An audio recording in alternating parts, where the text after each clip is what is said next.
नमस्कार सभी को, स्वागत है आप सभी का एक बार फिर से हमारे YouTube चैनल एस्ट्रल ग्रुप में। मेरा नाम गुरप्रीत है और एक बार फिर से एक नई वीडियो के साथ मैं आप लोगों के सामने प्रस्तुत हूँ। अभी मैंने एक वीडियो शेयर की थी कुछ समय पहले कि हमारा जीवन शैली, हमारा लाइफस्टाइल कैसा होना चाहिए और क्या क्या हम उसमें गलतियां कर रहे हैं जो हमें नहीं करनी है, जो निषेध हैं लेकिन फिर भी हम कर रहे हैं। उसमें मैंने सफेद जहर के बारे में बताया था, नमक, चीनी और मैदा और वनस्पति घी, रिफाइंड ऑयल, इसके बारे में बताया था। एल्युमिनियम के बर्तन नहीं यूज करने चाहिए, इसके बारे में मैंने बताया था। आज की इस वीडियो में मैं थोड़ा सा हमारी हैबिट्स जो हैं, जो हैबिट्स हमारे जीवन को खराब कर रही है उसके बारे में बताऊंगी और हमारी दिनचर्या क्या होनी चाहिए। अब दिनचर्या के बारे में बात करेंगे।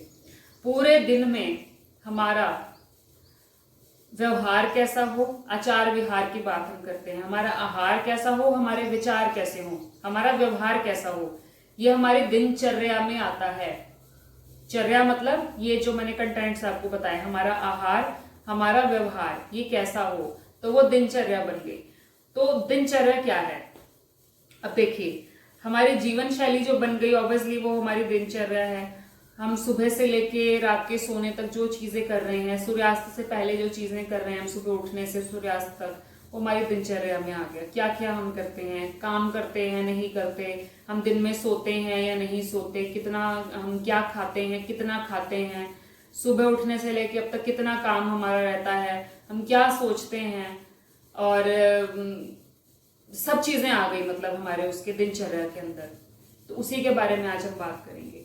अब देखिए, दिनचर्या में क्या है, अभी जो आपकी आदतें बन चुकी हैं उन आदतों को आपको बदलने की कोशिश करनी पड़ेगी। अब जो एक एज आ गई, एक एज के बाद में 50 इयर्स की एज के बाद, 60 इयर्स की एज के बाद में आदतों को बदलना बहुत ज्यादा मुश्किल है। क्योंकि जब एक पेड़ है, देखिए पेड़ पूरा बड़ा हो चुका है, वो अब उसके साथ आप किसी तरीके की छेड़छाड़ नहीं कर सकते, वो रिजिड हो चुका है। और यही जब वो कम उसमें है, उसकी आयु कम है, तो उस समय आप जितने मर्जी उसके साथ परिवर्तन कर लें, जैसा मर्जी आप उसको ढाल लें। और कच्चे घड़े को भी देखिए बदला जा सकता है, कच्चे घड़े में परिवर्तन किए जा सकते हैं, कच्ची मिट्टी में परिवर्तन किए जा सकते हैं। लेकिन अब पका हुआ बर्तन, मिट्टी का एक बर्तन बन गया, वो तो टूटेगा ही। देखिए अब उसमें परिवर्तन करने की कोशिश करेंगे, वो नहीं बदल सकता। तो बचपन से लेके आप कोशिश करें कि आपकी आदतें ही ऐसी हों। यदि कुछ ऐसी गलत आदतें बन गई हैं खान पान के बारे में, व्यवहार के बारे में, विचारों के बारे में, तो उसे बदला जाए। बदल आप सकते हैं क्योंकि हमारे पास शक्ति है, हम मानव हैं। हमारा जो मन है, मानव हम क्यों है? क्योंकि मानव के पास मन है और वो अपने मन से जैसा मर्जी काम करवा सकता है, लेकिन हम अपने मन के अधीन होकर काम करते हैं। ये हमारी सबसे बड़ी गलती है। तो मन को अपने काबू में रखकर हम कार्य करें तो हम जीवन में बहुत तरक्की करेंगे। तो बात आदतों की हो रही है। आदतें ऐसे एक दिन में नहीं बन जाती, धीरे धीरे धीरे धीरे करते करते एक काम को वो आदत बनती है, वो हमारे संस्कार बन जाते हैं। आपने एक दिन, एक एग्जाम्पल दूंगी, ड्रग एडिक्ट्स के बारे में मैं जनरली एग्जाम्पल देती हूँ क्योंकि मुझे सबसे बेस्ट एग्जाम्पल लगता है वो देना। एक यंगस्टर की ही बात करेंगे हम। उसने कभी सिगरेट या शराब के बारे में कभी सुना नहीं है। ऐसे ही उसके फ्रेंड्स ने उसको प्रेशराइज किया या उसने देखा कहीं कि ऐसी कोई चीजें होती हैं, क्यूरियोसिटी जागी उसके मन में, या कह लीजिए प्रेशर डाला उसके दोस्तों ने कि चलो एक बार ट्राई करके देख लो ये चीजें। उसने कर लिया, धीरे धीरे उसको स्वाद पड़ गया उसके अंदर। उसने एक बार लिया, एक बार लेने के बाद कहा नहीं, दोबारा नहीं, लेकिन फिर उसने दूसरी बार फिर लिया, तीसरी बार, चौथी बार, पांचवी बार, धीरे धीरे ये उसकी आदत बन गई, ये उसका स्वभाव बन गया। अब वो चाहकर भी इसको नहीं छोड़ पा रहा, क्योंकि देखिए एक आदत को बनने में कम से कम 21 दिन का समय लगता है। और 21 दिन में जब आप रोज एक ही चीज करते जाएंगे, चाहे वो अच्छी चीज है चाहे वो बुरा एक्शन है, अच्छा एक्शन बुरा एक्शन, तो वो आपकी हैबिट बन जाएगी 21 दिन के बाद में। तो हुआ क्या, लेते लेते लेते लेते अब उसके शरीर को आदत पड़ गई, ब्लड में टॉक्सिन्स ऐसे मिक्स हो गए, ऐसे केमिकल्स मिक्स हो गए। अब वो छोड़ता भी है तो विड्रॉल सिम्टम्स होते हैं उसके, वो नहीं छोड़ पा रहा। ऐसे ही ये सिर्फ एक व्यसन के बारे में, एक एडिक्शन के बारे में मैंने आपको बताया है। इसके अलावा बहुत सारी चीजों के व्यसन हो सकते हैं आपको। जैसे काम वासना बहुत ज्यादा हावी होती है कुछ लोगों के ऊपर, उसके बारे में हर समय सोचते रहना। या कुछ लोगों में खाने के व्यसनों की बात हम कर लें तो खाने की चीजें उनके ऊपर बहुत ज्यादा हावी होती हैं। चिप्स की आदत बच्चों को बहुत पड़ जाती है कि चिप्स खाने हैं हमें, तो वो कुछ भी होगा तो स्वाद उनका क्या ऑटोमेटिकली अट्रैक्ट करेगा, बोलेंगे चिप्स खाने हैं हमें, बर्गर खाना है, पैटीज खानी है। तो ये क्या है, ये आदतें पड़ गई। और इन आदतों को अपनी विल पावर से ही बदला जा सकता है, अन्यथा इसे कोई नहीं बदल पाएगा। मैं भी आपको इस वीडियो में बता दूंगी तो आप भी नहीं समझ पाएंगे, आप नहीं उसको कर पाएंगे मेरे कहने भर से। लेकिन अपनी विल पावर से जब आपको ये समझ में आ गया कि हमारी ये अच्छी नहीं है चीजें, इनको हमें बदलना है, तब आपकी वो मन की शक्ति ही आपसे वो सब चीजें करवाएगी। तो वो आपके पास है शक्ति, सभी के पास, आप उसका प्रयोग करें और आप कर सकते हैं डेफिनेटली। तो चलिए, आदतें बन गई, अब गलत बनी, सही बनी, सही बनी तो बहुत अच्छा, जो गलत बनी उसको हम बदलेंगे। तो कैसे, क्या हम ऐसी गलतियां कर रहे हैं हमें पता होगा, तभी तो हम बदल पाएंगे ना उसको। तो देखिए, दिनचर्या कैसे शुरुआत हो हमारे दिन की। देखिए, अब शास्त्रों में ये कहा गया है कि सुबह का जो आपका उठने का समय सबसे पहले तो हो, या तो आप सूर्योदय से पहले उठ जाएं, या जैसे ही सूर्योदय हो उसके साथ में उठ जाएं। मान लीजिए यदि आजकल गर्मियां हैं तो 5 बजे दिन निकल आता है, 5 बजे सूर्योदय हो जाता है। वो अलग बात है कि सूर्यदेव थोड़ा देर से प्रकट होते हैं आपके सामने, लेकिन प्रकाश तो हो जाता है, आप उस समय उठ जाएं। या यदि सूर्योदय से भी पहले उठना तो 1 घंटा पहले उठने का कंसेप्ट है। 5 बजे सूर्योदय हो रहा है तो आप 4 बजे उठ जाएं, क्योंकि देखिए सूर्योदय वो ब्रह्म मुहूर्त का जो समय होता है वो हमारे लिए बहुत अच्छा होता है, क्योंकि एक तो उस समय ध्यान का समय है, थोड़ा सा अध्यात्म को देने का समय होता है। हमारी ऑक्सीजन भी उस समय सबसे ज्यादा प्योर होती है, सबसे हाई लेवल ऑफ ऑक्सीजन रहता है, आसपास शांति रहती है, जिसकी तलाश हम अक्सर करते रहते हैं और हमें मिल नहीं पाती वो। तो सुबह के समय एक तो आपको शांति बहुत मिलेगी, ट्रैफिक नहीं होता, शोर शराबा नहीं, पॉल्यूशन नहीं। तो आप सुबह के समय उठें। सुबह के समय ईश्वर के साथ जुड़ने का सबसे अच्छा समय है। तो सुबह उठकर आपने जो करना है, आंखें खुलते सार से ध्यान साधना करें। जो यदि करते हैं ध्यान साधना या मेरी मेडिटेशंस की वीडियो देखकर जो कोशिश कर रहे हैं, वो सुबह के समय बैठे तो बहुत अच्छा ध्यान लगेगा उनका। तो आंख खुली जैसे ही हाथ मुंह धोकर आप बैठ जाएं बिना कुछ किए। जो नहीं करते ध्यान साधना उनके लिए है, सुबह उठते सार से एक चीज तो आप जरूर करें, कम से कम आंखें खुली जैसे ही आप उठे तो ध्यान करें अपने माता पिता का, ईश्वर का, जैसे भी आप जिस रूप में मानते हैं। देखिए, ईश्वर तो एक ही है, जिस रूप में आप मानते हैं उसका, उस रूप में आप धन्यवाद करें। यदि कोई गुरु आपके जीवन में है तो उनका धन्यवाद करें, माता पिता का करें, क्योंकि वो सबसे पहले, उनका आपके ऊपर अधिकार है, वो आपको जीवन में लेकर आए। आपके सबसे पहले गुरु आपके माता पिता हैं, उनका आप ध्यान करें, धन्यवाद करें। जितना भी वो आपके लिए जीवन में कर पाए उनका आपने शुक्राना करना है उस समय। हो सकता है वो आपके लिए बहुत कुछ ना कर पाए हो सकता है उनका इतना ही उनकी कैपेबिलिटी रही हो, इतनी ही समझ रही हो, लेकिन फिर भी आप उनका धन्यवाद करें, क्योंकि आप भी परफेक्ट नहीं है पूरी तरह से। तो जब आप परफेक्ट नहीं है तो आप किसी और को भी नहीं उसके बारे में कह सकते, तो आप उनका धन्यवाद करें। अपनी फैमिली का धन्यवाद करें, शादीशुदा हैं वो अपनी पति अपनी पत्नी का, पत्नी अपने पति का धन्यवाद करें। और माँ पृथ्वी का धन्यवाद करें, क्योंकि माँ पृथ्वी से आपको जीवन प्राप्त हो रहा है, अनाज मिलता है, गेहूं मिलता है, सारे आपको पौष्टिक पदार्थ, सारे खाने की चीजें माँ पृथ्वी से मिल रही हैं। माँ पृथ्वी पर ही पूरा दिन आप उन पर चलते हैं, विचरण करते हैं, तो आप उनका धन्यवाद करें। वो उन्होंने ही संभाल रखा है आपको, सारी सृष्टि को। तो माँ पृथ्वी का, क्योंकि वो भी हमारी माँ है। माँ प्रकृति का धन्यवाद करें, अपने गुरुओं का धन्यवाद करें। यदि वो टीचर्स हैं, जो स्टूडेंट्स हैं, छोटे बच्चों के बारे में बता रही हूँ, उनका धन्यवाद करें। धन्यवाद हो गया। अब आंखें खुलते सार से सबसे पहला काम हमें क्या करना है, अपने किचन में जाना है सबसे पहले, और बिना ब्रश किए, बिना कुल्ला किए, जो पूरे रात में मुंह में लार इकट्ठी हुई है उसको आपने पानी के साथ अंदर लेकर जाना है। क्योंकि देखिए, सुबह का जो आपका पेट का जो वातावरण रहता है वो थोड़ा एसिडिक रहता है, क्योंकि रात भर जब गैप आ गया इतना खाना खाने के बाद में, आप सोते हैं तो सुबह हल्की सी एक एसिड बनता है आपके पेट के अंदर, इकट्ठा होता है वो। क्योंकि एसिड बनना कभी बंद नहीं होता, तो सुबह के समय वो एसिड होगा स्टमक के अंदर, तो उसको न्यूट्रलाइज करना बहुत ज्यादा जरूरी है, अन्यथा कई रोगों का कारण बनेगा। अब जो लोग सुबह उठ के चाय पीनी शुरू कर देते हैं, उठते सार से मैंने देखा कि लोग पानी भी नहीं पियेंगे, कुल्ला भी नहीं करेंगे, सीधा किचन में जाकर चाय बनाकर पियेंगे। उसमें पत्ती डाली और चीनी डाली और गर्मा गर्म चाय बनाकर एकदम गर्म चाय वो पी लेंगे। ये सबसे गलत आदत है और कई सारे रोगों को आमंत्रित करेगी। अभी आपको नहीं पता चलेगा, आपकी उम्र कम होगी, लेकिन जैसे जैसे आयु बढ़ेगी तो ये कई सारे रोग आपके भीतर पैदा हो रहे हैं, इसका आप जरूर ध्यान रखें अगर आप ये वीडियो देख रहे हैं तो हमारा सुबह का समय है कि हम सबसे पहले उठते सार से पानी पिए। पानी अब आपने क्या, जिनको इच्छा है वो तांबे के लोटे में पिए। वैसे तो तांबे के लोटे में पानी पीना बहुत अच्छा है। 12 महीने आप तांबे के लोटे में पानी पी सकते हैं, जो सुबह सुबह पी रहे हैं सिर्फ खाली पेट। सारा दिन पीने वालों के लिए तांबे के लोटे में सिर्फ उन्होंने 3 महीने पानी पीना है। 3 महीने पीकर 1 महीना छोड़ देना। जो सारा दिन पी रहे हैं उनके लिए बता रही हूँ। 3 महीना पिया, 1 महीने का गैप, फिर 3 महीने, फिर 1 महीने का गैप। क्योंकि रीजन उसका ये है कि ज्यादा तांबा भी आपकी बॉडी के लिए अच्छा नहीं है। तांबा ज्यादा लेंगे आपकी बॉडी में उसकी अधिकता से होने वाले रोग पैदा होंगे। तो कोशिश करें उस चीज को अवॉइड करने के लिए कि तांबे के लोटे का पानी यदि पी रहे हैं सारा दिन पीने वाले, वो इसको 3 महीना लेके 1 महीना छोड़ दें। हाँ, सुबह ले सकते हैं आप, सुबह 12 महीने चाहे लगातार लें। उसमें भी एक निषेध है कि जिन्हें निमोनिया है, जिन्हें टीबी है, जिन्हें अल्सर है, वो सुबह खाली पेट तांबे के लोटे का, ग्लास का, जग का, किसी का भी पानी नहीं ले सकते। हाँ, पूरे दिन में वो ले सकते हैं, लेकिन सुबह खाली पेट वो नहीं लेंगे इसका पानी। बाकी सभी ले सकते हैं, जो भी स्वस्थ व्यक्ति हैं या इन तीनों रोगों को छोड़ के जिनको कोई भी दिक्कत है वो इसको ले सकते हैं।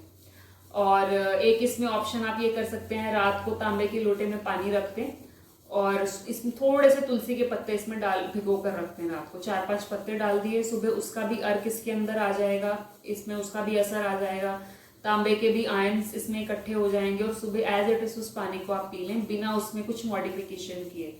मॉडिफिकेशन मतलब बदलाव मतलब उसको ऐसा नहीं कि आप स्टील के गिलास में डालकर पीना शुरू कर दें। वो मेटल है, देखिए स्टील का गिलास जो है, तो जब आप उसमें डालकर पिएंगे तो उसके जो आयंस हैं वो कंफ्यूजन हो जाएगा बहुत ज्यादा। तांबे के लोटे का पानी स्टील में डालेंगे तो वो आयंस सारे क्या है, वो उसकी प्रॉपर्टीज बदल जाएंगी।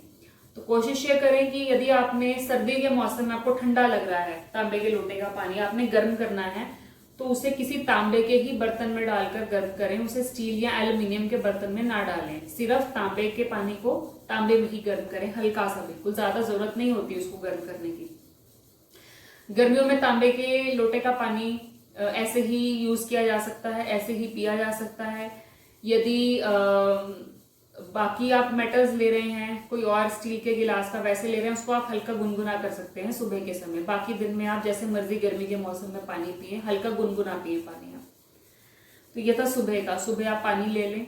अच्छा, एक और चीज, जो तांबे के लोटे का पानी पी रहे हैं उन्हें एक चीज का ध्यान जरूर रखना है कि वो नंगे पैर ना चलें। मतलब कि उन्हें अपने पैर में कम से कम वो रबड़ की चप्पल हर समय डालकर रखें, क्योंकि तांबा लेने से क्या होगा कि तांबा इलेक्ट्रिसिटी का गुड कंडक्टर है। मतलब कि एक होता है बैड कंडक्टर जैसे कि लकड़ी है, और एक होता है गुड कंडक्टर माने कि यानी कि आप पी रहे हैं तांबा या ऐसा कोई मेटल है तो वो अट्रैक्ट करेगी अपनी तरफ उसको। तो आपको कोशिश करें नंगे पांव चलेंगे तो इलेक्ट्रिक शॉक या कुछ ऐसा हो सकता है रहने का उसका थोड़ा खतरा। तो नंगे पैर ना चलें, हर समय चप्पल आपके पैर में जरूर हो, क्योंकि तांबा है आपके शरीर में जा रहा है तो प्रॉपर्टीज भी आप उसकी ले रहे हैं, तो वो थोड़ा सा खतरे वाला थोड़ा सा हो सकता है आपके लिए। तो बस इतना आपने थोड़ा सा उसका ध्यान रखना है, अन्यथा कोई नहीं।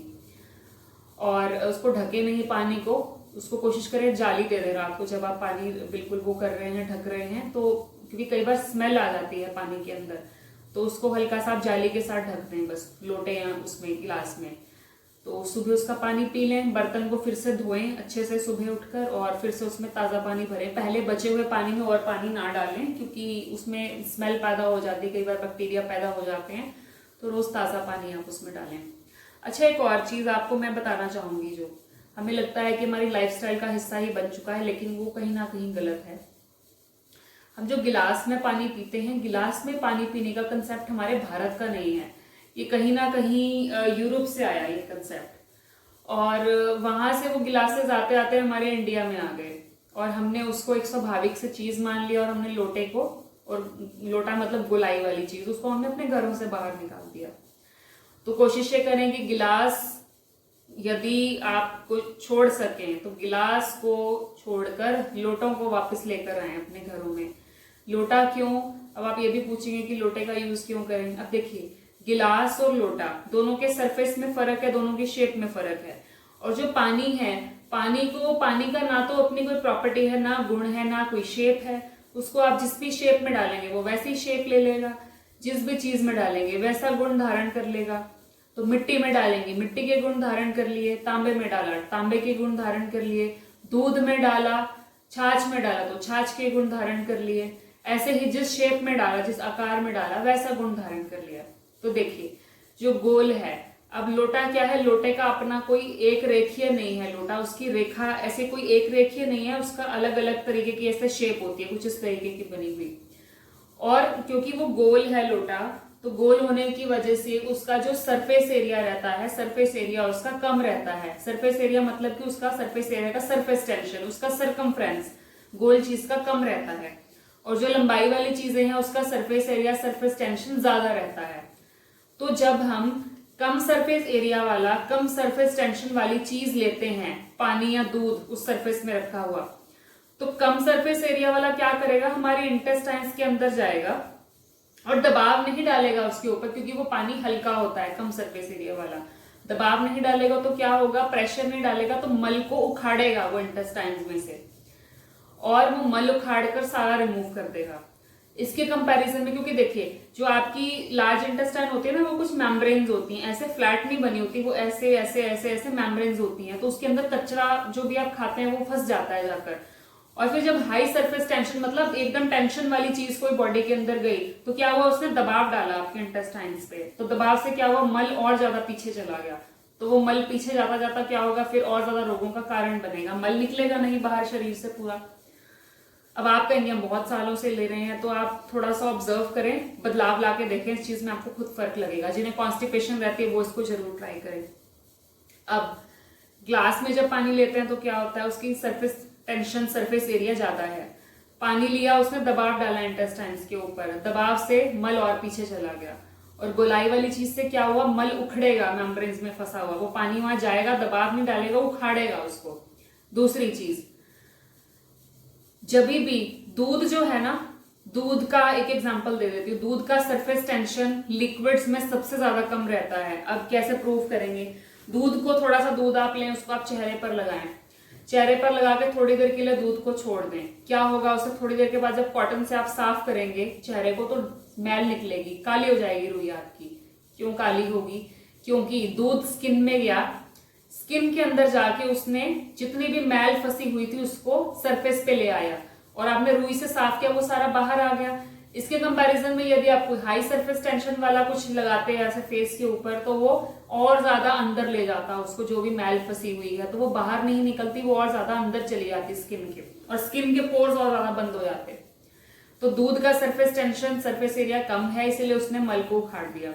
ऐसे ही पानी में गोल सरफेस, ऐसे ही गोल, जैसे गोल कोई भी चीज हो सकती है, गोल लोटा हो गया, कुआं गोल होता है। हमारे जो जितने सिद्ध थे, हमारे गुरु लोग थे, ये कुएं का पानी पीते थे, अभी भी पीते होंगे कई जगह पर जहां पर ये है, तो कुएं का पानी पीना पसंद करते हैं। क्यों, क्योंकि उसका सरफेस टेंशन कम है, वो गोल है इसलिए।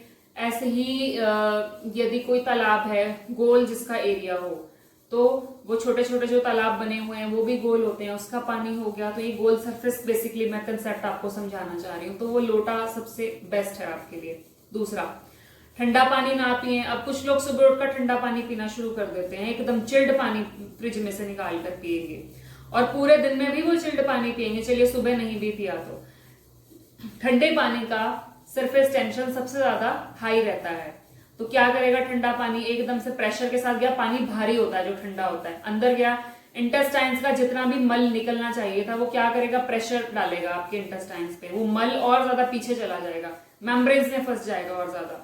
तो जो आपका प्रॉपर क्लीनिंग होनी चाहिए वो नहीं हो पाएगी। और इसके कंपैरिजन में जो गर्म पानी है, ल्यूकवार्म वाटर है, उसका जो सरफेस एरिया है, उसका सरफेस टेंशन कम रहता है, और कम रहने की वजह से उबला हुआ पानी या गर्म पानी, कोसा पानी हमेशा हल्का होता है वजन में। और हल्की चीज क्या करेगी, शरीर में जाएगी, दबाव नहीं डालेगी, लेकिन वो जाकर आपके एरियाज में मल को उखाड़ेगी वहां से, क्योंकि वो हल्का है। और मल उखाड़ कर फिर आपको प्रॉपर वो साफ हो जाएगा आपका पेट पूरा। ऐसे ही अब जो सुबह उठ के पानी पीते हैं, ठंडा पानी, चिल्ड पानी, पानी पीने को मैंने बोला सुबह, लेकिन इसका मतलब ये नहीं कि आप ठंडा पानी पीना शुरू कर दें सुबह उठकर। फ्रिज का पानी ना पिए, सुबह उठकर ल्यूकवार्म वाटर लें, कोसा लें, या आजकल जैसे गर्मी है तो नॉर्मल पानी।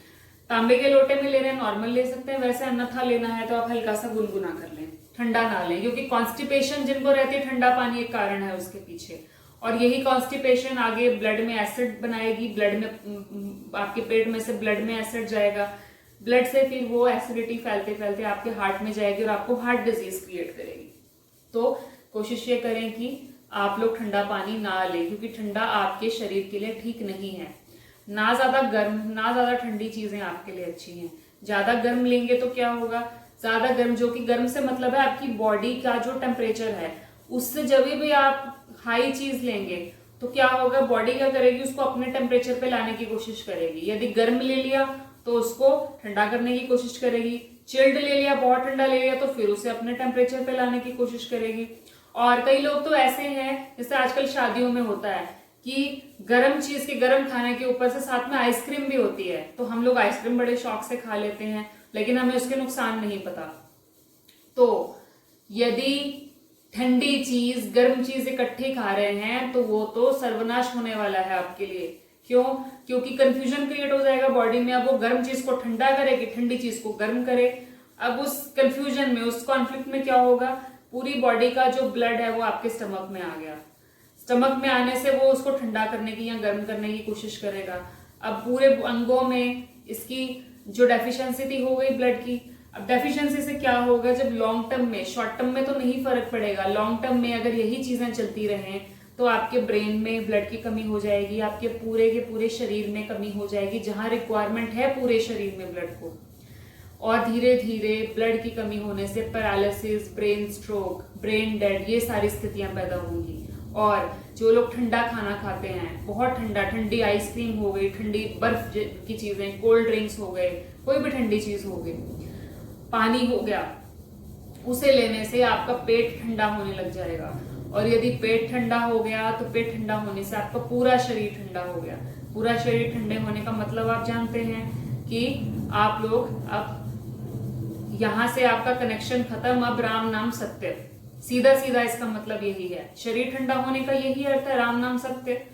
तो क्यों हम बीमारियों को अपने पास आने दें, क्यों हम अपनी आदतें ना सुधारें, क्यों हम ऐसी आदतें क्रिएट करें, स्वाद क्यों इतना ज्यादा फंस जाएं स्वाद में कि हमारे शरीर को उससे नुकसान हो जाए। तो कोशिश ये करें, ठंडी चीजें हमें नहीं लेनी। हाँ, आपको यदि गला बहुत सूख रहा है, आप ठंडा पानी लेना चाहते हैं तो अपने नॉर्मल पानी में 80% आपका जो वाटर है वो नॉर्मल हो और 80% ऐसा पानी हो, और 20% आप थोड़ा सा फ्रिज में निकाल के बीच में मिक्स कर लें कि उसका टेम्परेचर थोड़ा सा ठंडा हो जाए। जैसे मान लीजिए अगर आपकी बॉडी का टेम्परेचर है 28 डिग्री, एक एग्जाम्पल दे रही हूँ, तो कम से कम उस पानी का टेम्परेचर 26 तक आ जाए या उसका 25 तक आ जाए, तो इतना पानी का टेम्परेचर नुकसान नहीं करेगा आपकी बॉडी को। लेकिन अगर आप सीधा फ्रिज में से निकाल के 4 डिग्री टेम्परेचर का पानी पिएंगे, वो तो गला तो खराब होगा ही, आपका पेट भी ठंडा होगा उससे, और लॉन्ग टर्म में आपको कई तरीके के रोग पैदा होंगे, पैरालिसिस, स्ट्रोक, जो मैंने अभी नाम लिए शरीर के। और असल अंत में क्या होगा, राम नाम सत्य।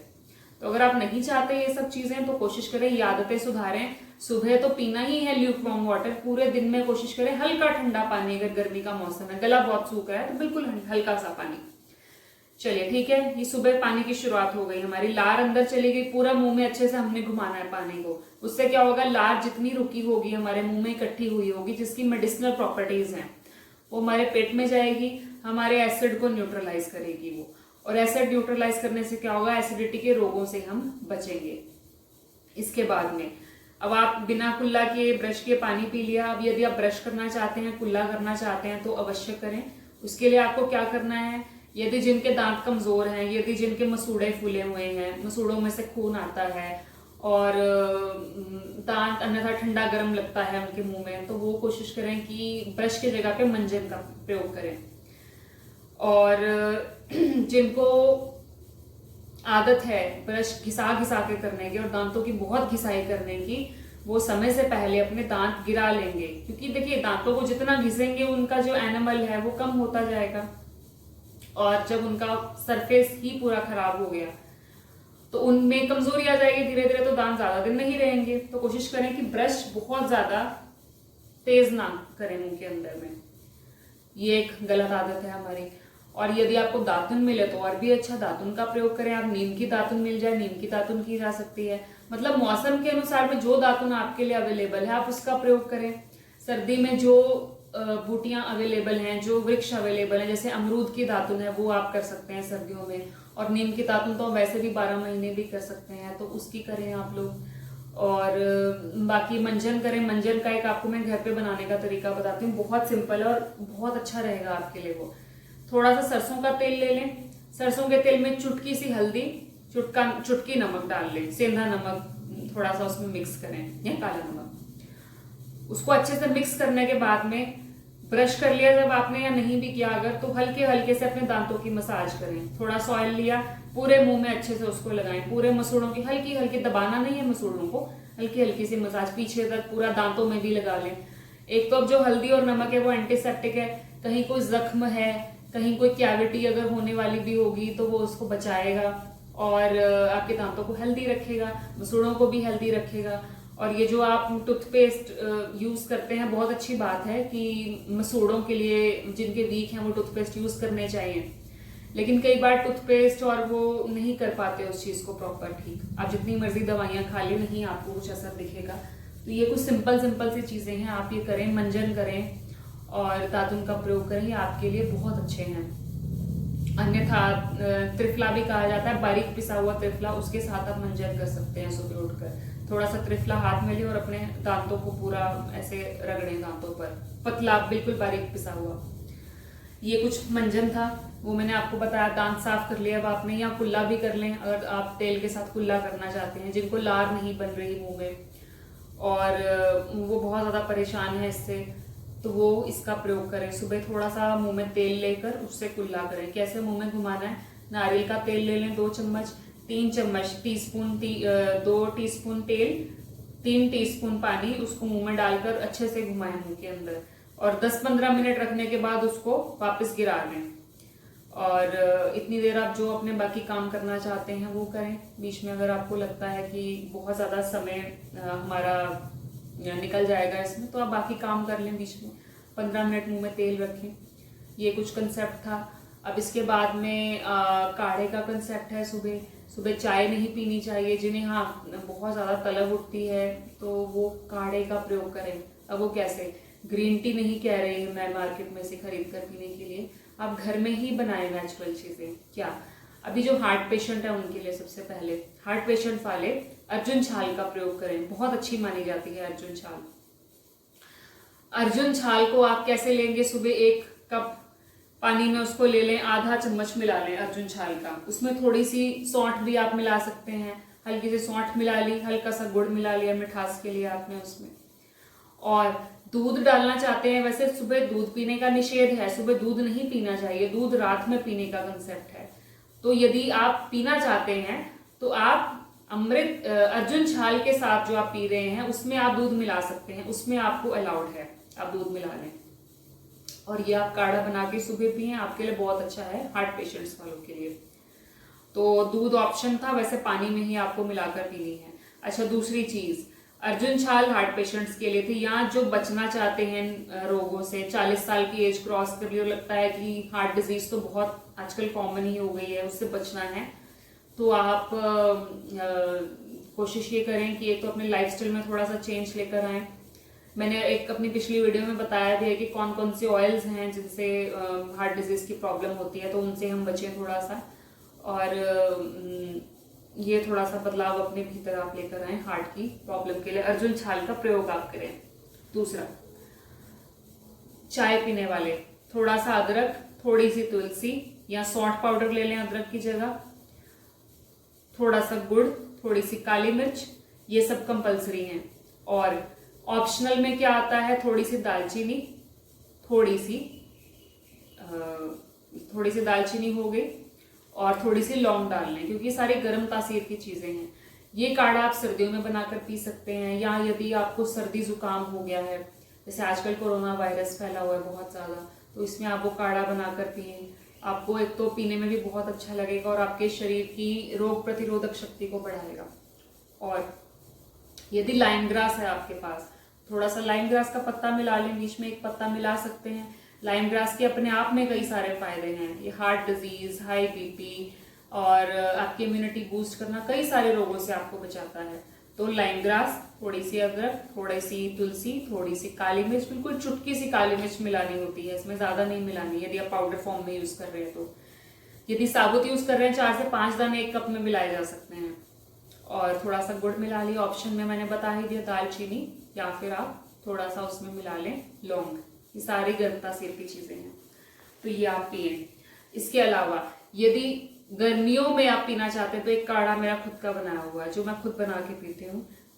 थोड़ा सा पुदीना, 5 से 7 पत्ते पुदीने के डाल लें, उसमें 1 चम्मच सौंफ, थोड़ी सी उसमें आप इलायची मिला लें, जैसे 1 दाना इलायची का पूरा आपने मिला दिया उसके अंदर, पूरा 1 इलायची पीस के डाल दी, थोड़ा सा गुड़ डाल दें, इसको बॉईल करें, अच्छे से काढ़ा बन गया उसे आप पिए। आपको पीने में भी बहुत स्वाद लगेगा, आप ट्राई करके देखें। मैं आपको लोगों को मैं बताना चाहूंगी, आपको बहुत अच्छा लगेगा। ये ठंडी तासीर की चीजें हैं, सौंफ की तासीर ठंडी है, पुदीने की तासीर ठंडी है। जिन्हें स्टमक रिलेटेड प्रॉब्लम्स है, एसिडिटी बहुत बन रही है, पित्त ज्यादा बढ़ा हुआ है, वो पुदीने का यूज करें, ठंडा है, ठंडक देगा शरीर को आपके। सौंफ ठंडक देगी शरीर को। सौंफ आपके कफ का भी नाश करेगी, जिन्हें बलगम रह रही है, कोल्ड कफ है, अदरवाइज वो इसका प्रयोग करें सौंफ का।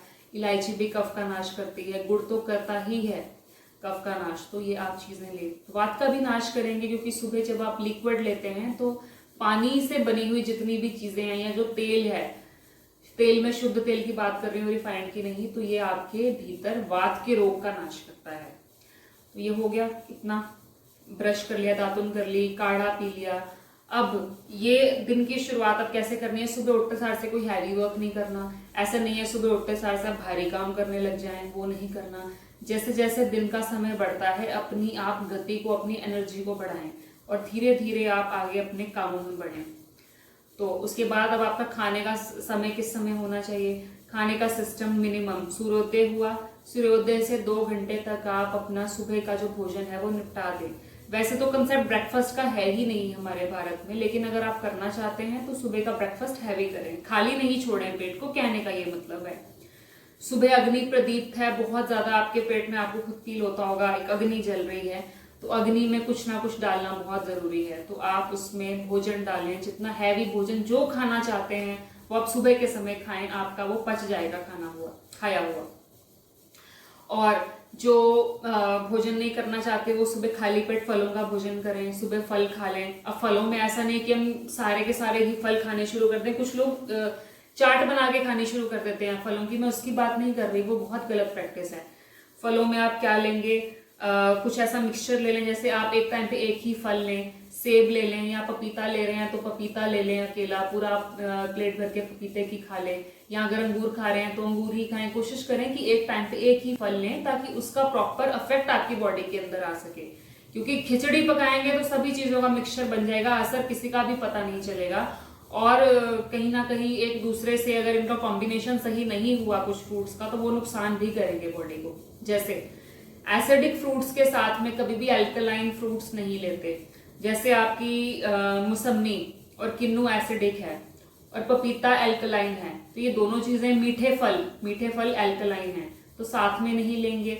जितनी भी रस वाले जितने भी फ्रूट्स हैं वो सारे एसिडिक होते हैं। रस वाले पता ही आपको जितने भी फ्रूट्स हैं, और जिनमें रस नहीं होता वो एल्कलाइन है, तो इन दोनों को साथ में नहीं लेना आपने। तो एसिडिक ले रहे हैं तो एक टाइम पे वही ले, या एल्कलाइन ले रहे हैं तो एल्कलाइन ही ले एक टाइम पे, ये कोशिश करें आप। तो सुबह फलों का भोजन भी आप कर सकते हैं। आधे घंटे के बाद में आप खाना खा लें, ये भी आपके पास ऑप्शन है।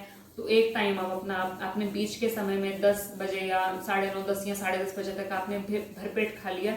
उसके बाद में दोपहर को ना खाएं, दोपहर को भूख लगे कुछ और खा लें, बीच में बार बार ना खाएं। बार बार खाना भी एक गलत प्रैक्टिस है, क्योंकि देखिए फॉरेन से हमने ये कंसेप्ट सीख लिया कि 2-2 घंटे के बाद खाओ, थोड़ा थोड़ा खाओ। वो कंसेप्ट सही नहीं है हमारे भारत के लिए। क्यों? क्योंकि यहाँ पे सूर्य की रोशनी मिल रही है हमें प्रॉपरली, और सूर्य की रोशनी आपके डाइजेशन को कंट्रोल करती है। फॉरेन में बाहर सूर्य की रोशनी कई कई महीनों तक नहीं मिलती, तो जो उनकी भी जठराग्नि है उसके ऊपर भी उसका प्रभाव पड़ता है। उन्हें नहीं उस समय पता चल पाता कि भूख कितनी है, या अपनी डाइजेस्टिफायर अपनी एपेटाइट को नहीं समझ पाते, तो वो थोड़ा थोड़ा ही खाते हैं, तो उनके लिए वही अच्छा है। हमारे लिए क्योंकि जठराग्नि तेज है, सूर्य तेज निकल रहा है हमारे यहाँ पे, तो हमें उस हिसाब से भरपेट भोजन खाना है और सुबह के समय खाना है। बीच में कुछ और खा ले खाना चाहते हैं, उसके बाद रात का जो आपका है सूर्यास्त से 40 मिनट या 45 मिनट्स पहले आप अपना रात का डिनर कर लें। या जो बहुत ज्यादा बिजी हैं, बीमारी जिन्हें है, किसी तरीके का रोग है, हार्ट पेशेंट्स हैं, हाई बीपी के हैं, वो तो कोशिश करें कि सूर्यास्त से पहले ही अपना भोजन खा लें।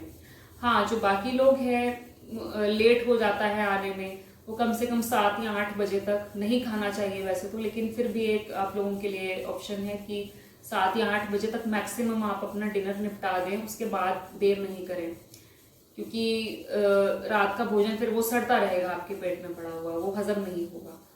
और एक बहुत गलत प्रैक्टिस है भोजन के साथ में पानी पीने की।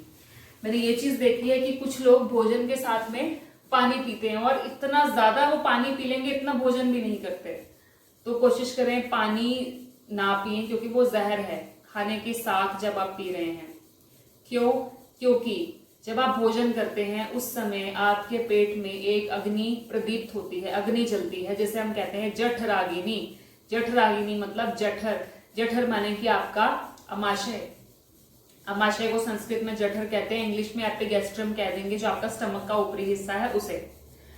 तो इसमें एक अग्नि जल रही है। अब आपने गैस पे खाना बना रहे हैं, गैस पे खाना बनाते समय अभी वो बन रहा है, आपने पानी डाल दिया उसके अग्नि में, क्या होगा? गैस बुझ गई, खाना पकेगा?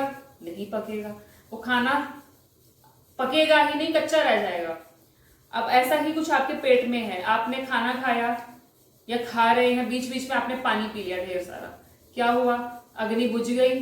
अग्नि बुझ गई तो जो खाना पकना था, जो खाना पचना था, पचने के बाद उसमें से रस निकलने थे, रस के बाद धातुएं बननी थी शरीर की अलग अलग, आपकी हड्डियां, आपका मांस, आपका रक्त बनना था, वो नहीं होगा। वो खाना सड़ता रहेगा पेट में पड़ा हुआ, और सड़ने के साथ में कई तरीके के रोग पैदा होंगे। क्या रोग पैदा होंगे? पाइल्स होंगी, कॉन्स्टिपेशन होगी, एसिडिटी होगी, गैस्ट्रिक प्रॉब्लम होगी, डकार आएंगे, आपकी छाती में जलन होगी, और फिर ये एसिडिटी फैलते फैलते आपके पूरे शरीर में चली जाएगी, पूरे रक्त को टॉक्सिक कर देगी ये। तो देखिए शुरुआत कहाँ से हुई? आपके पानी पीने की आदत से। तो कोशिश करें खाने के साथ आप पानी नहीं पिए, और अगर पीना है पानी 2 से 3 घूंट आप पानी पी सकते हैं। कब पानी पीना है उसका भी नियम है। पहला नियम, पानी आप कम से कम खाने से 40 मिनट पहले पी सकते हैं, पहला नियम हो गया आपका। नहीं याद रहा तो कम से कम आधा घंटा पहले आप पानी पी लें, कोई दिक्कत नहीं है, भरपेट आप पानी पिए आधा घंटा पहले। दूसरी चीज, खाने के बीच में यदि आपने पानी पीना है 1 से 2 घूंट पी सकते हैं। यदि बहुत ज्यादा मिर्ची लग रही है आपको, खाना फंस गया है गले में, तो पानी पी लें, कोई दिक्कत नहीं है। तीसरा, अगर एक अनाज से 2 अनाज है मान लीजिए आपके खाने में, आप चावल भी खा रहे हैं, आप रोटी भी खा रहे हैं। अब मान लीजिए आपने रोटी खत्म कर ली और चावल शुरू करने वाले हैं, अभी चावल खाए नहीं, शुरू करने वाले हैं, तो बीच में 2 से 3 घूंट पानी पी लें, कोई दिक्कत नहीं है। या रोटी खा ली है और चावल खाने वाले हैं उसके बाद आप, तो आप पानी 2 से 3 घूंट पी सकते हैं। लेकिन हाँ, चावल खा लिए, रोटी खानी शुरू कर दी तो पानी नहीं पिएंगे, बीच में पानी पी सकते हैं, इन दोनों के बीच में, जब भी आपने अन्न बदला अपना थोड़ा सा। और खाने के कितने घंटे के बाद पानी पीना है? खाना खा लिया आपने, भोजन कर लिया, 1 से 1.5 घंटे के बाद, कुछ जगह पर 2 घंटे के बाद भी, जगह का भी असर पड़ता है क्योंकि वहां पर, तो 1 से 1.5 घंटे मिनिमम माना जाता है आप 1 गिलास पानी भरकर पिए। और वो जरूरी भी है, अगर नहीं पिएंगे वो भी नुकसानदायक है। क्यों? क्योंकि हमारे शरीर में जब खाना पच गया उसके बाद में रस बनते हैं शरीर में, और यही रस आगे जाकर अलग अलग जगह पर जाएंगे, मांस बनेगा, मसल्स बनेंगी, हड्डियां बनेंगी, आपका वीर्य बनेगा, इसी से ही अंत में जो हमारा बाय प्रोडक्ट इसका है वीर्य है। तो पानी पीना जरूरी है, क्योंकि यही पानी आगे उस रस में जाके मिलेगा और पूरे शरीर में जाएगा फिर ये जो रस बना है। तो 1 से 1.5 घंटे के बाद आप 1 गिलास पानी पी सकते हैं। ठंडा नहीं पीना, मैं फिर से बता रही हूँ, ठंडा पीना चाहते हैं, बिल्कुल हल्का सा 10% 20% आपका पानी ठंडा हो, बाकी आपका नॉर्मल टेम्परेचर का हो। हाँ, यदि आप नेचुरल जो मिट्टी के घड़े का पानी पीते हैं वो आप पी सकते हैं एज इट इज, उसको गर्म करने की जरूरत नहीं है आपको, वो आप पिए, वो आपके शरीर के लिए भी अच्छा है क्योंकि वो आपके बॉडी को न्यूट्रिएंट्स देगा। मिट्टी में सारे न्यूट्रिएंट्स है, जो 12-13 तरीके के nutrients, calcium, magnesium, phosphorus, sulphur, जितने भी, कॉपर, सब कुछ वो मिट्टी के अंदर अवेलेबल है। तो आप उसका पानी पिए, बहुत अच्छा है आपकी बॉडी के लिए वो। अब आपने भोजन कर लिया, अब सुबह का जब आपने भोजन पूरा किया और समय सिर कर लिया तो आप कुछ देर, जैसे मैं बैठी हूं ऐसे वज्रासन में बैठ जाएं। कैसे बैठेंगे, ये देखिए, मेरी एड़ियां खुली हैं, मेरे पंजे मिले हुए हैं और हिप्स आपके एड़ियों पर हों, घुटने आगे से मिले हुए और हाथ ऐसे, वज्रासन। वज्रासन मतलब जो आपको, आपके शरीर को वज्र के समान बना दे, ऐसा आसन। तो वज्रासन एक अकेला ऐसा आसन है जो कि आप भोजन करने के बाद में कर सकते हैं। कितनी देर करना है, कम से कम 10 मिनट तक आपको इसको करना है। अब जो कहेंगे जी हमें तो घुटनों का दर्द है, हम नहीं बैठ सकते, तो वो ना बैठें इसमें, वो सिंपल अपनी पालथी लगाकर बैठ जाएं। लेकिन कम से कम वो इतना तो करें कि खाना खाते सार से लेटे नहीं, क्योंकि मैंने बहुत गलत प्रैक्टिस देखी है। कुछ लोग खाना खाते के सार से लेट जाते हैं बेड के ऊपर बिल्कुल सीधा, और कुछ लोग खाना ही लेट कर खाएंगे, वो भी प्रैक्टिस गलत है। खाना कैसे खाना है, बैठकर आपको ये पालथी लगाकर खाने का जो कल्चर था वो हमारे भारत में था शुरू से ही। तो पालथी क्यों, जब पालथी लगाकर खाते हैं तो एक तो आपको ये पता होता है कि आपको कितनी भूख है, आप जरूरत से ज्यादा कभी नहीं खा पाएंगे। जब भी ये जो हमारे कंसेप्ट आ गया ना भारत में, टेबल चेयर पे हम बैठकर खाना खा रहे हैं और डाइनिंग टेबल्स पर बैठकर खा रहे हैं, उसमें हमारा पेट बाहर निकलने लग गया है। और फिर उसको कम करने के लिए हम उसकी रेमेडीज ढूंढते हैं, हम मेडिसिन खाते हैं, हम जिम में जाते हैं, और अपनी बेसिक आदत हमने नहीं सुधारी लेकिन हमने बाकी चीजें अडॉप्ट कर ली। तो कहाँ से कंसेप्ट आया, टेबल चेयर पे बैठ के खाने का, पेट बाहर निकलेगा। एक तो आप जरूरत से ज्यादा खा जाएंगे, उस समय आपको ये पता नहीं चलेगा कि कितनी भूख लगी है मुझे, उस समय ज्यादा खा लिया, पेट बाहर आने लग गया। और जब आप ऐसे बैठकर खाते हैं, एक तो जो आपका मणिपुर चक्र है, ये आपके इधर पीछे चक्र रहता है नाभि के थोड़ा सा ऊपर, ये प्रदीप्त होता है, और ये मणिपुर चक्र आपका भोजन डाइजेस्ट करने में बहुत बड़ा रोल प्ले करता है। तो जब ये प्रदीप्त होगा, जठराग्नि और तेज होगी, एक तो आपका भूख के ऊपर कंट्रोल रहेगा, आपको पता है कि आपको कितना खाना है, कितना खाना है। या मुट्ठी देखिए, अपनी मुट्ठी बंद कीजिए, अब ये जितनी मुट्ठी है ना आपकी, ये मुट्ठी देख लें, इसके बराबर आपने खाना खाना है। जिसकी मुट्ठी जितनी बड़ी, आप समझ लीजिए कि उतना भोजन आपके लिए पर्याप्त है। इससे ज्यादा खाएंगे तो पेट बाहर निकलेगा, एसिड बनेगा, गैस बनेगी।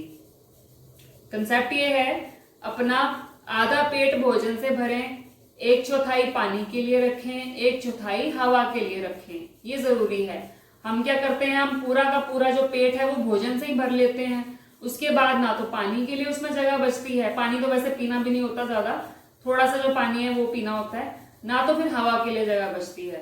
तो शरीर तो 5 तत्वों से बना हुआ है, उसमें आकाश भी है, उसमें वायु भी है, उसमें अग्नि भी है, उसमें पृथ्वी भी है, और उसमें 70% तो जल ही है। तो हमने क्या किया, अन्न से ही अपने शरीर को भर लिया, अपने पेट को भर लिया, तो हवा के लिए भी जगह नहीं बची। फिर हम अपना पेट इतना ज्यादा लेकर दिक्कत होती है हमें, पेट भर जाता है बहुत ज्यादा, फिर हम उसके लिए दवाइयां खाते हैं, चूर्ण खाते हैं, क्या फायदा। भूख के अनुसार खाएं, मिताहार करें, क्वांटिटी से ज्यादा ना खाएं, जितनी आपकी जरूरत है उतना खाएं। हाँ, भूख लग रही है, अगर मैं ये नहीं कहती कि अब मैंने आपको ये बता दिया तो आपने उतना ही खाना है।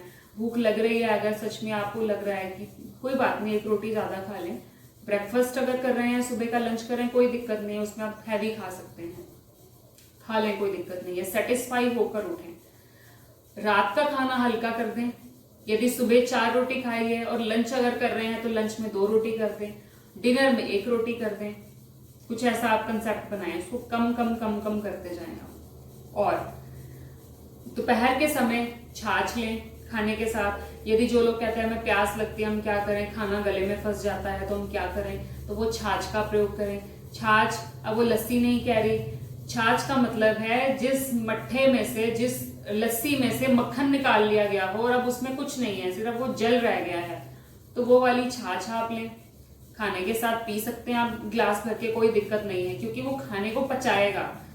वो खाने आपके भोजन को सड़ाएगा नहीं, पचाने का काम करेगा। तो छाछ लें। खाने के बाद मैंने बता दिया वज्रासन में बैठें।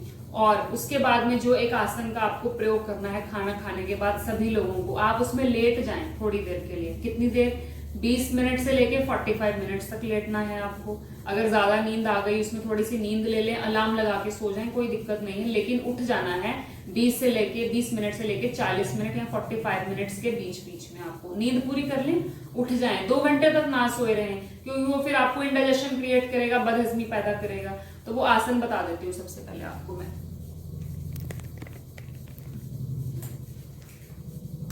ये देखिए, क्या करना है आपने, पेट के बल लेट गए।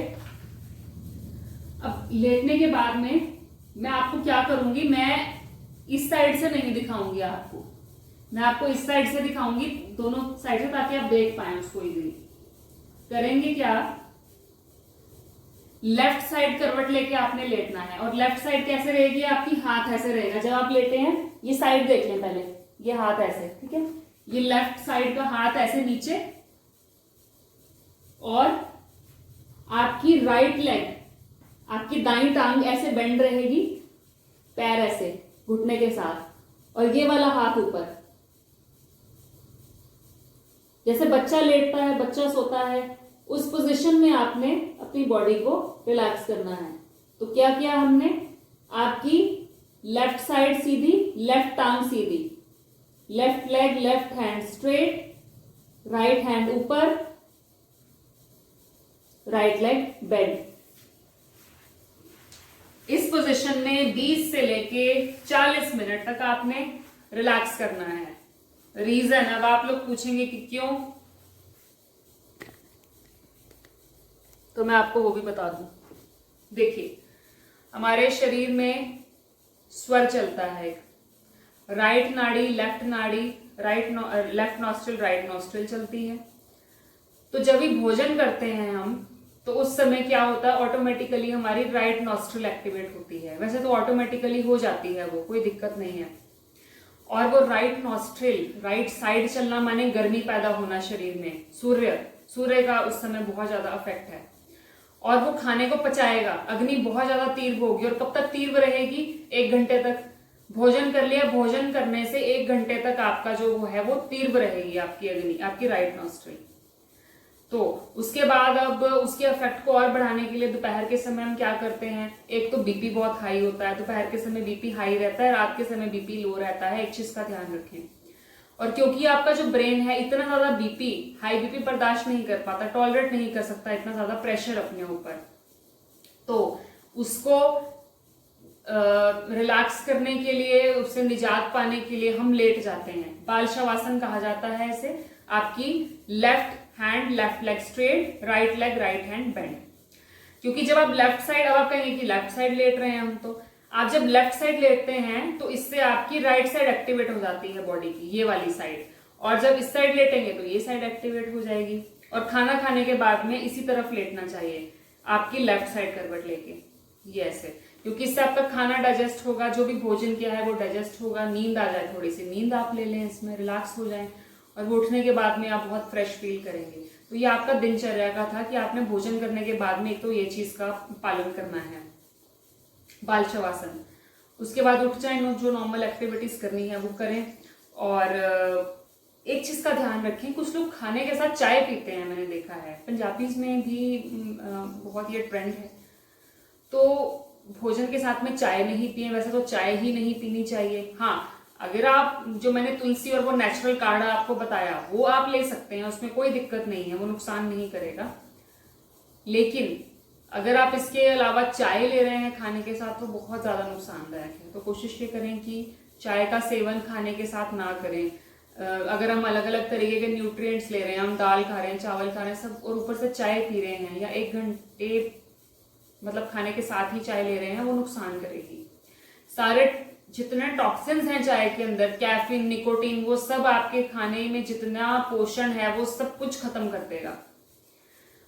तो फिर भी जो एडिक्टेड हैं उनके लिए बता दूं, अभी नहीं जल्दी छोड़ पा रहे हैं चाय को, उनके लिए भी बता दूं कि खाने से कम 1 घंटा 1.5 घंटा पहले चाय ले लें। वो 1 घंटा पहले ना लें, 1.5 घंटा 2 घंटा पहले चाय ले लें, ताकि उसका असर तब तक मिनिमाइज हो जाए। और खाना खाने के 4 से 5 घंटे के बाद वो चाय लें। जो बहुत एडिक्टेड हैं, धीरे धीरे छोड़ना है इस चीज को, लेकिन उनके लिए बताया जो अभी नहीं छोड़ पा रहे, तो चाय ना लें। चाहे आप कुछ भी खा रहे हैं, चाय ना लें उसके साथ। तो सुबह आपकी छाछ हो गई, दोपहर आपको आपने छाछ ले ली। अभी सूर्योदय हो गया, सूर्यास्त का समय है। सूर्यास्त में आपने क्या करना है, सूर्यास्त में कम से कम 40 मिनट या 45 मिनट्स पहले रात का डिनर खत्म कर लें। अभी भी आप गांव में जाकर देखें, लोग अभी भी इतने ज्यादा प्रकृति के साथ जुड़े हैं कि वो भोजन अपना रात का पहले ही खत्म कर लेते हैं। रात को कोई भी नहीं खाता सूर्यास्त होने के बाद में। देखिए, जानवर तक नहीं खाते रात का भोजन। आप किसी को भी खिलाकर देख ले, रात के समय कोई भी नहीं खाएगा। तो फिर हम मनुष्य होते हुए क्यों उस चीज को नहीं फॉलो कर पा रहे हैं। तो एक उसके पीछे रीजन ये है कि सूर्योदय के बाद में अग्नि मंद हो जाती है, धीरे धीरे मंद होने लग जाती है।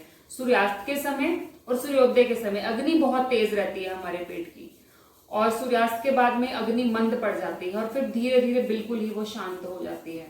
और देखिए, जब अग्नि शांत है, आपने उसमें भोजन डाला तो वो पकेगा नहीं, वो सड़ता रहेगा पेट में पड़ा हुआ। आप समझ सकते हैं, मैंने आपको रोग बता दिए। 40 तरीके के आपके रोग पैदा होंगे सिर्फ पित्त बढ़ने से।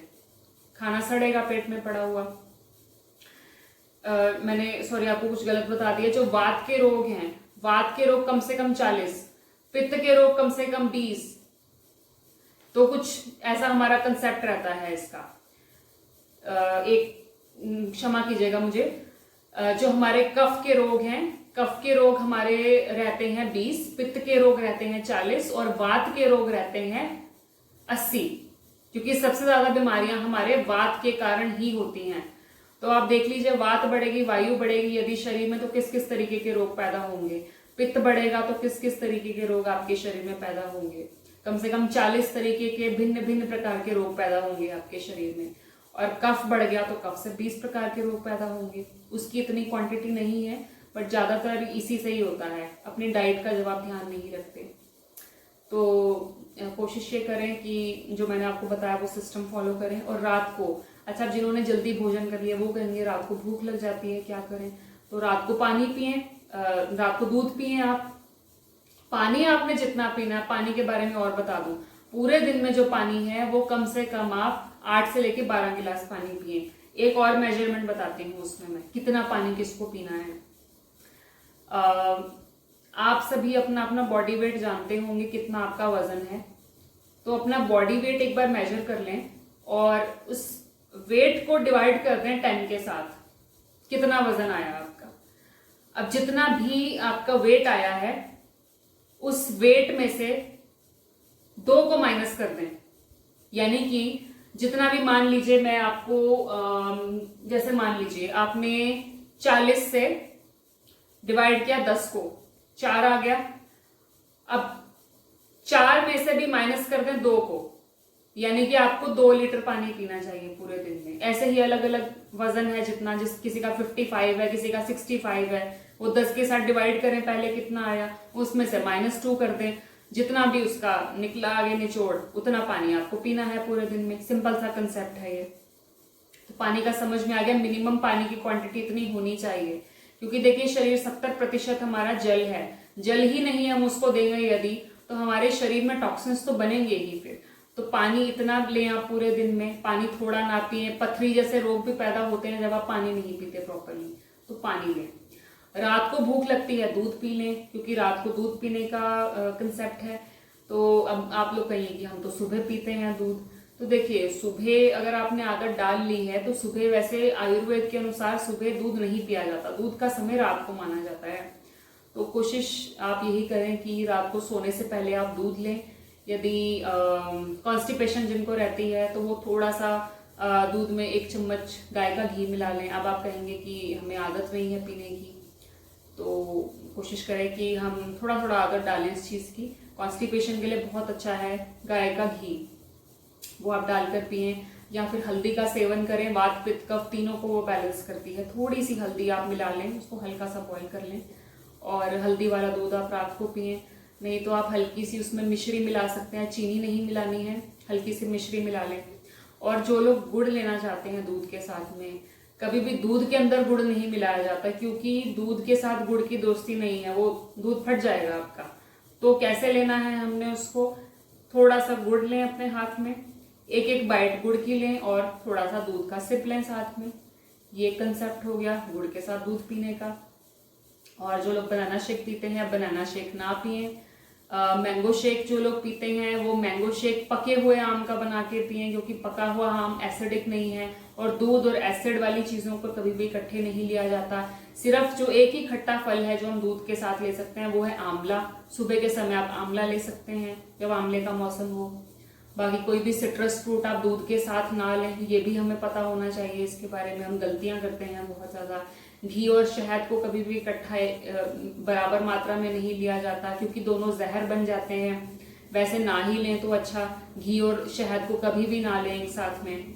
और प्याज और दूध को कभी साथ में नहीं लेते। स्किन प्रॉब्लम्स बहुत सारी होंगी अगर आप प्याज और दूध को साथ में ले रहे हैं। उड़द और दही को साथ में ना लें। ऐसे ही जो लोग अब कहेंगे कि हम तो वड़ा खाते हैं बनाकर उसका, उड़द की दाल का, तो वो मूंग की दाल का बनाकर खा लें, या फिर वैसे ही उसे खा लें। अगर आपने उड़द की दाल का वड़ा बनाया है वैसे ही खा लें आप उसको, ना खाएं दही के साथ में, क्योंकि ये दोनों निषेध हैं, आपस में एक साथ में नहीं लेते हैं।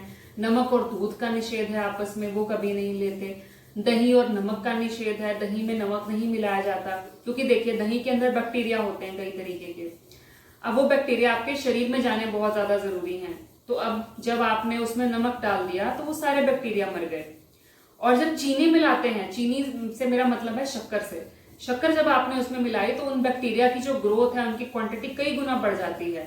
और बैक्टीरिया का बढ़ना वो वैसे ही बॉडी के लिए अच्छे हैं, और वो और ज्यादा क्वांटिटी हो गई तो और ज्यादा फायदा देंगे शरीर को। तो नमक का निषेध है। हाँ, यदि आप उसमें छौंक लगा रहे हैं दही में किसी वजह से उसकी तासीर बदलने के लिए, क्योंकि दही ठंडी होती है, तो तासीर बदलने के लिए यदि आप कर रहे हैं तो उसमें हल्की सी अजवाइन, हल्का सा सेंधा नमक, उसका आप छौंक लगा सकते हैं, हल्का सा जीरा, क्योंकि वो उसकी प्रॉपर्टी को बदल देगा। अन्यथा यदि आप वैसे दही ले रहे हैं तो या तो बिना किसी चीज के ले लें या फिर हल्की सी शक्कर मिला लें। तो दही के साथ नमक का निषेध है इस तरीके से। और बाकी दाल के साथ दही का निषेध है। यदि आप दाल बनी हुई है, दाल द्विदल है, क्योंकि जिसको दो हिस्सों में तोड़ा जा सके, दो हिस्सों में जिसको ब्रेक किया जा सके, वो दाल है। तो दाल के साथ आप दही का सेवन ना करें। कर रहे हैं दही का सेवन तो, या छाछ का सेवन कर रहे हैं यदि आप, तो छाछ में या दही में थोड़ा सा तड़का लगा लें। किसका? अजवाइन का तड़का लगाएं, हल्का सा जीरा मिला दें, उसमें हल्का सा सेंधा नमक मिला दें, उसकी तासीर बदल जाएगी, गर्म तासीर हो जाएगी, तो आप उसको ले सकते हैं। एक और चीज हमारे डाइट में क्या हम गलती करते हैं, हम कई तरीके की सब्जियां बना के खाते हैं एक साथ। जैसे मान लीजिए दाल भी है, सब्जी भी है, पनीर भी है, दही भी है, कई सारी चीजें, चावल, रोटी, सब कुछ। तो वैसे कोशिश ये करें कि एक टाइम पर एक ही अन्न खाएं। रोटी खा रहे हैं तो चावल ना खाएं, चावल खा रहे हैं तो रोटी ना खाएं, ठीक है। बाकी और मोनो डाइट में क्या आएगा, सब्जी खा रहे हैं तो दाल ना खाएं, दाल खा रहे हैं तो सब्जी ना खाएं, एक चीज लें। इसे हम कहते हैं मोनो डाइट। मोनो यानी कि वन, एक, डाइट मतलब कि हमारा भोजन जो भी हम खा रहे हैं, तो वो आपके पेट को खराब नहीं करेगी जब भी आप मोनो डाइट का पालन करेंगे। खाना इजीली डाइजेस्ट होगा, जल्दी डाइजेस्ट होगा, गैस नहीं बनेगी, एसिडिटी नहीं बनेगी, आप कई तरीके के रोगों से बचेंगे। जो भी रोगों के मैंने बारे में आपको मेंशन किया उनसे आप बचे रहेंगे। तो मोनो डाइट का पालन करें। हाँ, सब्जी के साथ दही लेना चाहते हैं, सब्जी के साथ दही आप ले सकते हैं, उसमें कोई निषेध नहीं है। दाल के साथ में आप दही ना लें और दो दो चीजें इकट्ठी ना लें, एक समय पर एक ही भोजन खाएं। थोड़ा सा अपनी ज्ञानेंद्रियों के ऊपर नियंत्रण करने की कोशिश करें, थोड़ा सा कंटेंटेड, थोड़ा सा सेटिस्फाई होने की कोशिश करें। क्योंकि देखिए वजन बढ़ना, मोटापा, डायबिटीज, ये सब रोग अल्टीमेटली तो आपके लाइफस्टाइल से ही आ रहे हैं। तो कोशिश ये करें, जो मैंने आपको ये कुछ चीजें बताई हैं, हो सकता है मैं कई चीजें कवर ना भी कर पाई हूँ, क्योंकि देखिए जो नॉलेज है, जो इन्फॉर्मेशन है, हो सकता है अभी बहुत कुछ है बताने के लिए। तो जितनी अभी मुझे इस समय बातें ध्यान में आई, जो मेन बातें थी मैंने आपको बताई, वो आपको क्या करना है क्या नहीं करना है उसके बारे में। तो आप इन चीज़ों का पालन करें, डेफिनेटली आप अपने भीतर परिवर्तन महसूस करेंगे। हाँ, एक और चीज़ बताना चाहूँगी, मुझे ध्यान आया, भोजन को चबा चबा कर खाएं, जब तक भोजन लिक्विड ना बन जाए, अच्छे से बिल्कुल तरल ना बन जाए जब तक भोजन, तब तक उसको चबाएं, क्योंकि 32 दांत हैं, 32 दांत चबाने के लिए दिए हैं ईश्वर ने। तो आप अच्छे से उसको चबा चबा कर खाएं भोजन को। और इसके ऊपर मैं सेशन करूंगी आपके साथ है कि हमारा भोजन डाइजेस्ट कैसे होता है, क्या क्या रिएक्शंस होते हैं, बताऊंगी उसके बारे में भी आपको मैं। और जब पानी पी रहे हैं तो पानी को चबा चबा कर पिए। अब आप कहेंगे कि ये क्या मुसीबत है, पानी को कैसे चबाएं हम। देखिए, पानी को चबा चबा कर इसलिए पीना है, घुट घुट करके, सिप सिप करके, क्योंकि जब आप पानी इस तरीके से पिएंगे तो आपकी जो लार है वो उसके अंदर मिक्स होगी। और लार मिक्स होने से, क्योंकि पानी का अपना गुण नहीं है, वो तो उसी गुण को धारण कर लेगा जो उसमें मिलाया जाएगा या जिसमें उसको मिलाया जाएगा। तो जब उसके अंदर लार मिक्स होगी तब पानी एल्कलाइन हो जाएगा और वो लार मिला हुआ पानी शरीर में जाकर फायदा करेगा। तो पानी को घुट घुट करके पिए, एकदम से गटागट ना पिए, क्योंकि गटागट पिएंगे तो वो आपके पेट को भी खराब करेगा, आपका वजन भी बढ़ेगा, और जिन्हें घुटनों की प्रॉब्लम्स हैं वो भी होंगी। तो कई तरीके के रोग पैदा होते हैं जो गटागट पानी पीते हैं। तो घुट घुट करके पानी पिए, थोड़ा थोड़ा पिए, और खड़े होकर ना पिए पानी, हमेशा बैठ कर पिए। पानी बैठ कर पीने के 2 तरीके हैं। पहला, एक तो ऐसे पालथी लगाकर बैठ जाएं जब भी पी रहे हैं, और सुबह के समय जब पानी पीते हैं तो उकड़ो, इसे हम कहते हैं उकड़ो बैठना। जैसे आप लोगों ने देखा होगा, हमारे लेबर वगैरह बैठते हैं, लेबर के लोग बैठते हैं, देखा होगा आपने लोगों को।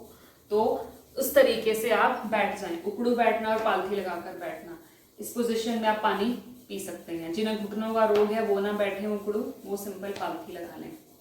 तो ये कुछ मैंने आपको चीजें बताई। ऑलरेडी 1 घंटे का सेशन हमारा ये चला गया, तो मैं टाइम टाइम पर आपके साथ और भी इंफॉर्मेशन शेयर करती रहूंगी, जो जो मुझे लगेगा कि अब ये बताने की आपको जरूरत है जहाँ पर।